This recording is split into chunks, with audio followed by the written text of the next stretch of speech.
Tere! Tundub, et osad on veel töörühmades. Ennem tundus rohkem rahvast tulevat. Aga ma saan aru, et mina alustan. Nagu öeldud, Anne Vahta minu nimi ja Võru linnavalitsuses siis haljastuse ja linnakujunduse spetsialist aastast 2005.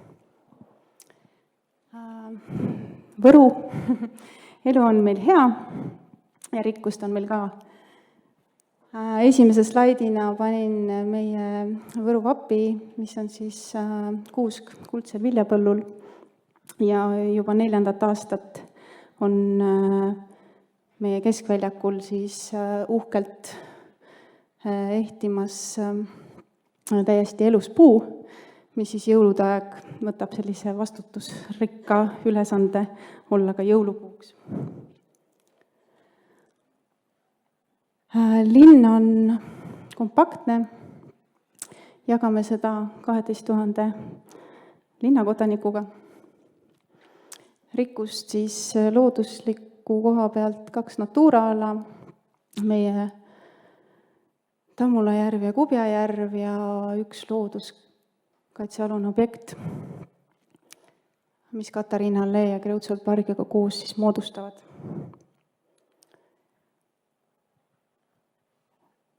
Nagu kosmosest näha on, rohelust meil ümberringi on ja rikkust. Ehk siis tänapäeva moodne võtmesõna see 15 minuti linn, et seda me kindlasti oleme. Nii linnaruumiliselt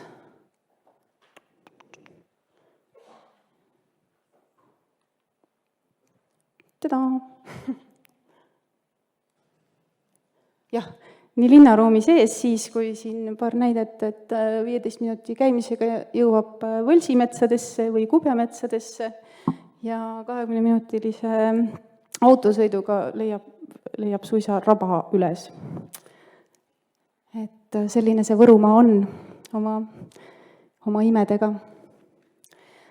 Võru linnast 1784 Katariina II ütles, et siia peab see linn saama ja nii ta ka sai. Ilmselgelt on juba siin vana kaardi peal näha, miks see valik tehti. Ehk siis Tammula järv on see, miks siia äärde linn loodi.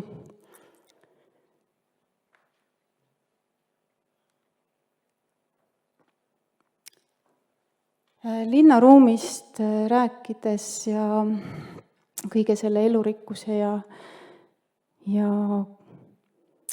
avaliku ruumiga, et võib öelda suured arendused said alguse 2006, kui üldplaneeringuga pandi paika suured unistused, ehk siis vanalinna tsooni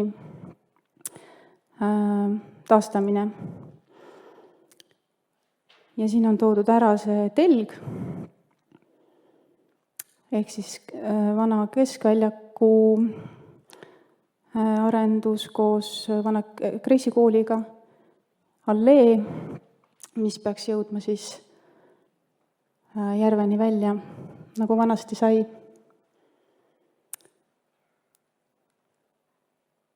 Ja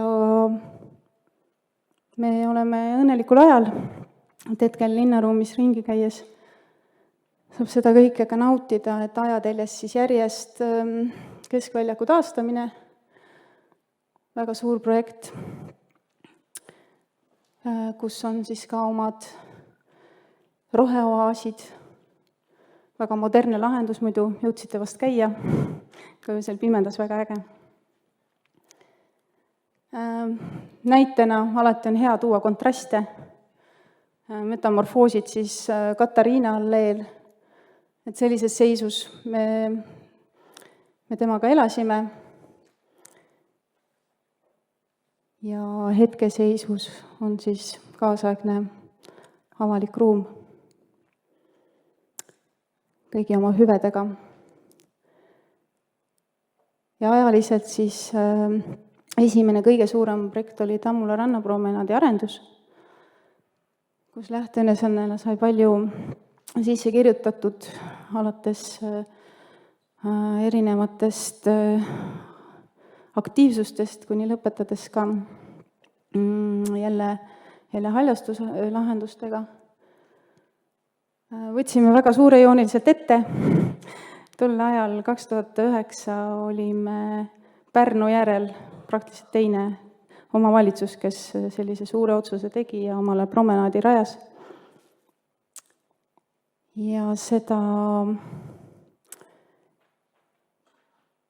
otsust peab täna kiitma. Et oleme suve pealt ka populaarne, mitte üksi oma linnakodaniku hulgas, vaid ka tuleb palju külalisi ja kõik naudivad meie järve ja mõnusid. Järvest veel nii palju, et kõik, mis jääb linna piiridesse, on linn välja arendanud, ühelt poolt siis promenaadi Laudisteega matkaraja näol ja Roosisaare silla poole, siin väike näide ka kureeritud elurikkusest, et kaldaäärt oleme püüdnud looduslikuna säilitada.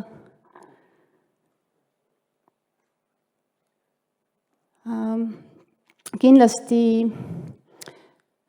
suured arendused on lähiaastatel toimunud linnaruumis just tänavate rekonstrueerimiste näol. Et seal on nagu paljusid teemasid sisse kirjutatud, kõik keskkonnad, sadeveed, kütted, veed, kanalisatsioonid, aga kõik see, mis on tavakodanikule olemas ja kasutada.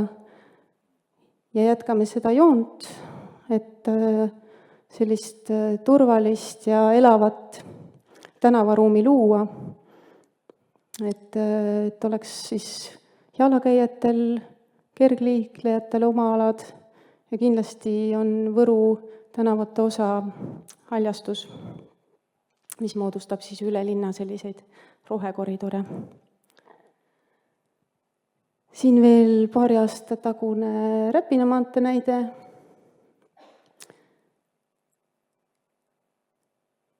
Ja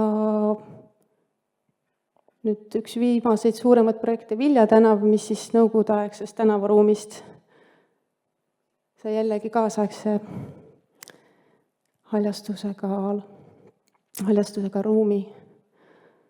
Et paneme rõhku erinevatele vormidele, värvidele, aga vähem tähtis ei ole see turvalisus seal kõige juures, et puhas rõõm. Eraldi tahan rääkida korraldatud projektist. Pärast lähme ka jalutama. Ei teagi, nüüd ei tea, mis see ilm seal väljas teeb. 2006 said keskkonnaprojektiga, et seal, kus siis teie mõttes vasakut poolt on näha, et olid selline jälle nõukogude aegne lahendus, et kõik ojad pidi sirgeks kaevama. Aga keskkonnaprojekti raames, siis, mis oli reostuse vähendamine, me lahendasime selle sellises maastikuarhitektuurilises võtmes. Ja mingiks hetkeks jäi see ala ootele ja elu on näidanud, et õigelt asjad tulevad õigel ajal. 2007 sai uuesti haaratud initsiatiiv ja seekord siis koos kodanikega võib öelda, et Koreli rekreatsiooniala arendus oli üks suur kogukonnaprojekt. Küsiti nii lastelt kui vanaemadelt, vanaisadelt, noortelt, peredelt, kõik, kes mida soovivad. Ja enamjaolt need soovid ka reaalsuseks said. Hankisime endale hea koostööpartneri, Kivisilla maastikuarhitektid. ja nemad panid siis meie unistused plaanile. Isikliku teemana tõin sisse Paju teemapargi, et see oli mul mõttes juba erinevalt linnaruumides, aga nüüd tundus see nagu õige hetk ja õige koht, sest et teadaolevalt enamus pajusid armastab ka liigniisket pinnast. Ja nii ta sai. Korelipark, Paju dendropark. Istutasime sinna üle 2000 püsiku põõsa, üle 130 puu. Pajulisi liigiliselt, sordiliselt üle 30. Et täitsa uhke. Aga kõige uhkem selle juures oli see, et me tegime seda koos linnakodanikega. Ehk siis said kõik, kes soovisid selles suures töös ka osaleda. Statistika järgi üle 400 inimese. Esialgu tundus hirmutav kuidagi ära hallata seda rahvamasse, aga õnneks meil olid head koostööpartnerid, Räpina aianduskooli tudengid ja Luua metsakooli arboristid, tudengid, linnavalitsuse enda tiim ja peatöövõtja ja alltöövõtjad. Et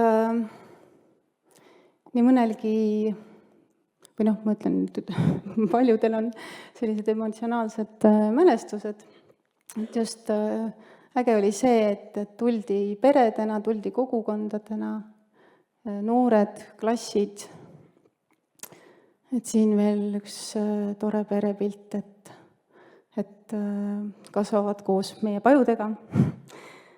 Et kindlasti nagu maastikuarengutes võib mõelda, et üks 20 aasta pärast see park nagu näitab oma nagu päris seda kontseptsiooni, aga et meie rõõm on seda kõrvalt jälgida.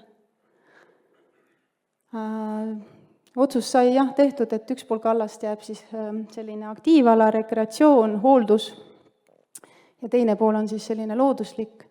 Ka tegime selle otsuse, et kaldaääred jätsime looduslikud, et kõik, mis seal põnevad siis kasvad on, et ja selle suure projekti juures oli veel üks lisandväärtus, õppematerjalid, mida nüüd siis kasutavad Võru enda koolid ja ka üle Eesti, et need on täitsa avalikult kõigile saadaval.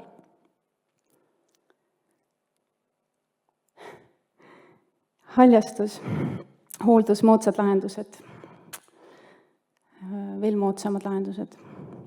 Eile poole kõrvaga kuulasin ka ettekannet, et sain aru, et ei tohi sõna muru öelda.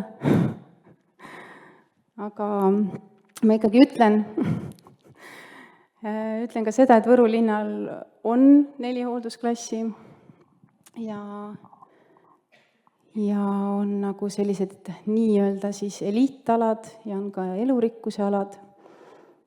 Ja kuidagi me selle maailmaga siin sammu peame. Kindlasti iga objekti puhul me otsime seda miskit oma, just sellele ruumile omast või siis pakutakse meile seda välja ja me teeme sellest tootearendused. Et sellesama Keskväljakugi puhul meil on Palumetsa kooslus näiteks, mis oli siis arhitektide poolt välja pakut äge lahendus. Ja samas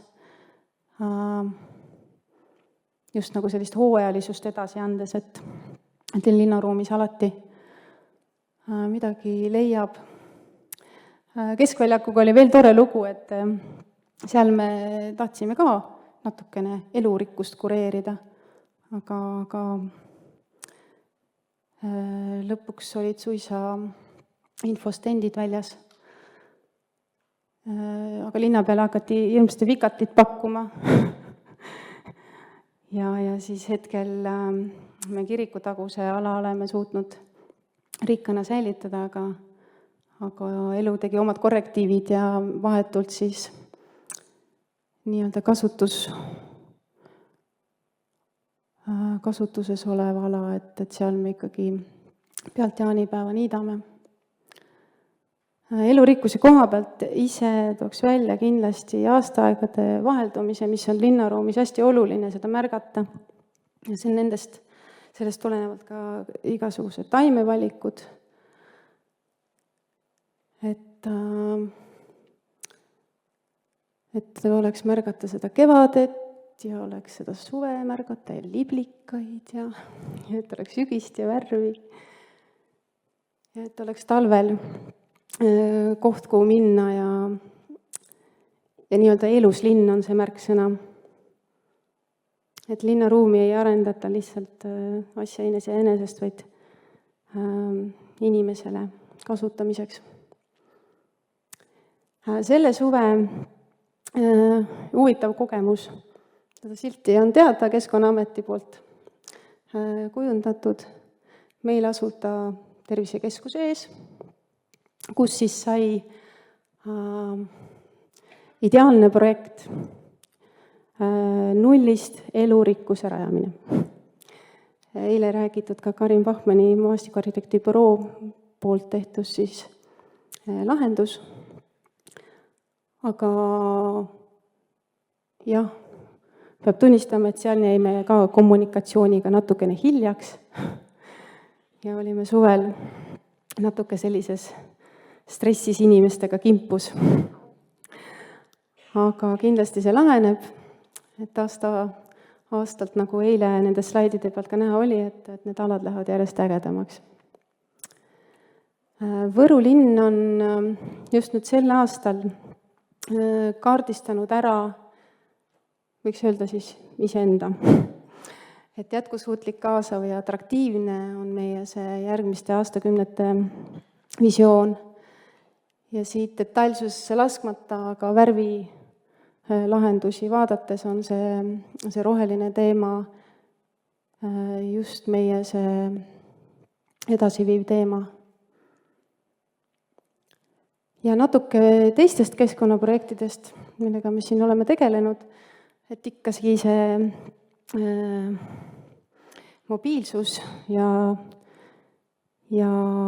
väikelinnale omane liikuvus, et kõik uued tänavaarendused on meil kergliiklusteedega, rattaparklaid oleme rajanud, 10 aastat eest vedanud rattapäeva, ja eks ta vaikselt tuleb.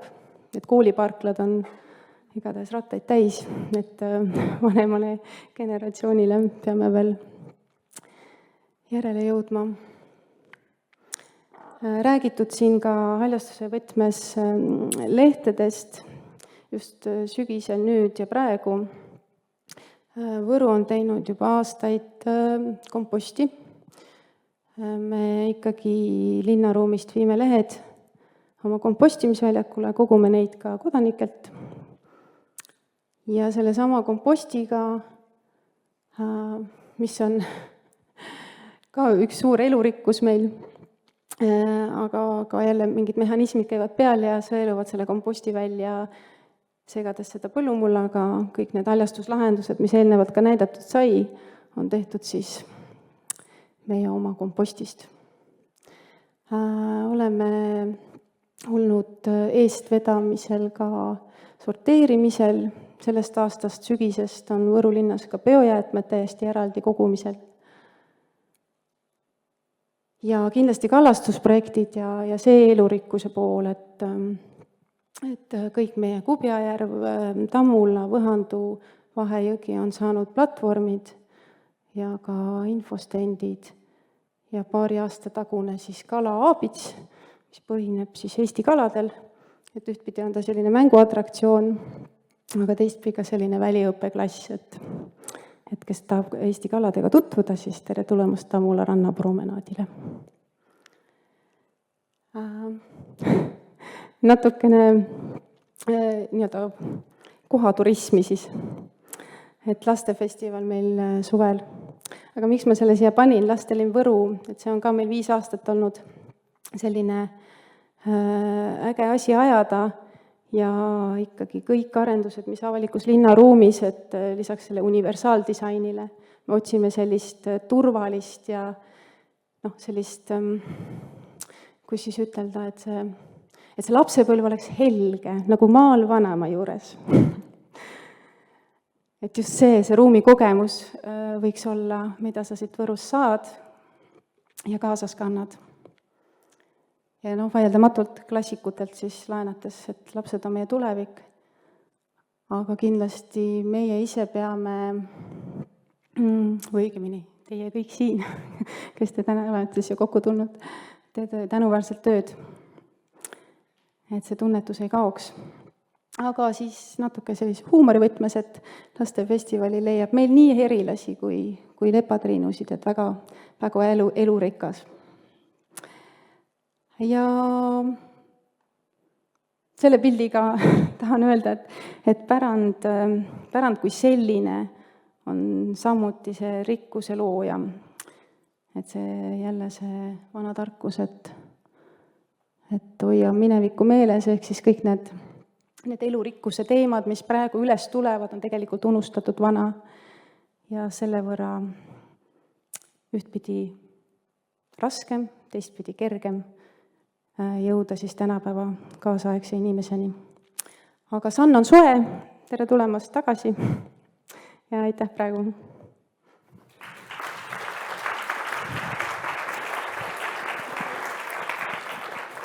Ja aitäh Annele ja kohe järgnevad ka küsimused, neid on õige mitu. Esimene väga populaarne küsimus. Võru peaplats on looduskauge ja robustne moodustis, kus keegi ei taha enda aega veeta. Kas on plaanis seda muuta, inimsõbralikumaks luua? Karm kommentaar, aga väga populaarne tundub. Mõtlen, kuidas ma selle diskussiooni avan, ma läheks vist, ma arvan, tunde siin. Lihtsalt ääremärkusena tegemist on hea avaliku ruumi konkursil saadud võidutöö realiseerimisega. See on minu kui ametniku seisukoht. Milline on parim mõte eilsest konverentsipäevast, mida saaks Võrus rakendada? Patuga pooleks olin niimoodi poole kõrvaga, aga kindlasti me võtame, mulle inspireerivalt mõjub see tiim, need Tartu naised, kes seal aktiivselt asja ajavad, et mingit pidi kindlasti jõuab see teemakäsitlus ka siis Võru linnaruumi, et Võtan ühe küsimuse veel, et kuivõrd olete uute rajatiste loomisel arvestanud kergliikujate kõrval ka erivajadustega inimestega? Jaa, ütleme, projekteerijad kindlasti teavad, oligi see sõnavara käis juba läbi, see universaalse disaini põhimõte, et kindlasti need normid ja mummukatendid pimedatele ja kõik need üleminekud, et kus ma siis ütlen, kuidagi üritame jälgida, kas kõik on ideaalne, seda saavad otsustada need, kes linnaruumi tarbivad igapäevaselt. Selge. Loodan, et küsija sai omale vastuse. Aga suur tänu veel kord. Aplaus. Ja ära siis, Anne, sina